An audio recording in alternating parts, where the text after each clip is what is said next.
de hoje é para falar bate-papo sobre esquizofrenia. Você já ouviu falar sobre essa condição mental muito prevalente na nossa população? Chega a cometer 1% da população. E ele acontece tanto em homens quanto em mulheres. É uma doença de adulto jovem. É mais rara na criança e depois dos 50 anos. A gente quase não vê esse diagnóstico surgindo na infância e depois dos 50 anos. É uma doença que geralmente aparece, tem início na puberdade. Então, naquela fase em que o adolescente ele está passando por todas aquelas transformações hormonais, um aparelho cognitivo mais robusto e ele fica mais isolado, é aí que você tem que estar atento aos primeiros sinais e sintomas da esquizofrenia. Por que é importante? O diagnóstico precoce, a intervenção no primeiro episódio psicótico vai melhorar o prognóstico e frequentemente esse diagnóstico ele é atrasado em até anos. E o que é o centro do diagnóstico da esquizofrenia? A alteração da senso-percepção. Tânia, o que é senso-percepção? Pois é, eu tô aqui, eu vou comer uma passa. Quando eu como uma passa, eu coloquei um objeto, a passa, na minha boca e eu tenho as sensações gustativas decorrentes de eu saborear a passa. O que acontece no cérebro de uma pessoa que tem esquizofrenia? As regiões estão liberando muito dopamina e funcionalmente dispara a sensação sem ter objeto. As alucinações gustativas não são muito comuns na esquizofrenia, nem as olfativas, que é eu sentir um cheiro sem ter um lixo, por exemplo, uma sensação de coisa podre, de cheiro podre, sem ter lixo próximo. Essas alucinações gustativas e olfativas não são muito comuns na esquizofrenia.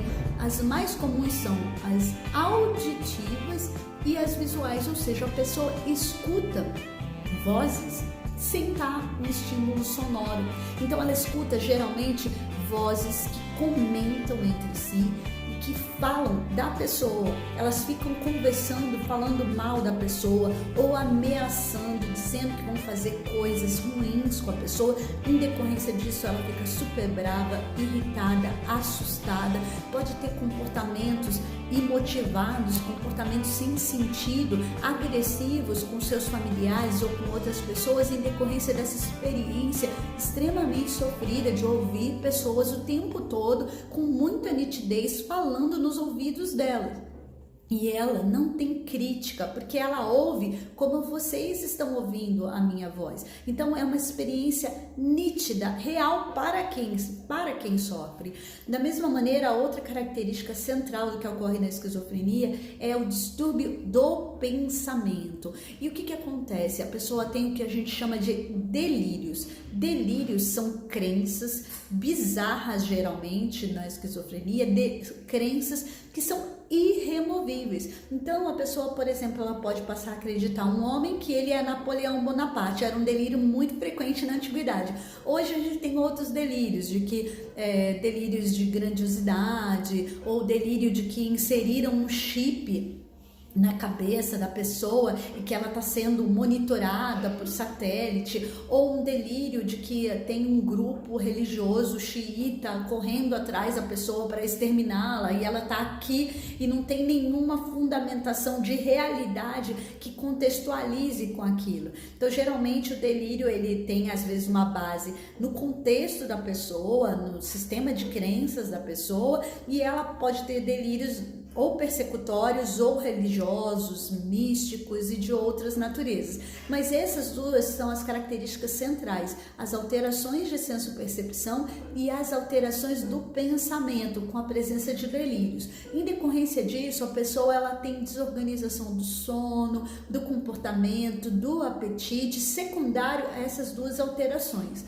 Então é muito importante que nós possamos pensar nesse diagnóstico, compartilhar para que as pessoas tenham conhecimento e não atrasem e nem tenham um preconceito de que isso é um fenômeno cerebral. São regiões que produzem dopamina e que, óbvio, existem uma série de outros fatores estressores externos, fatores familiares, tem uma base genética, sem dúvida, muito forte, e é preciso esse tratamento integral com medicação, psicoterapia interpessoal ou cognitivo-comportamental para treinamento de habilidades, terapia ocupacional para reinserir a pessoa no cotidiano dentro de algumas limitações que ela pode ter tido depois do primeiro surto. Quanto mais surtos ela tiver, mais toxicidade cerebral e perda neuronal. Perda neuronal implica em prejuízo da capacidade de raciocínio, de iniciativa e de cada vez mais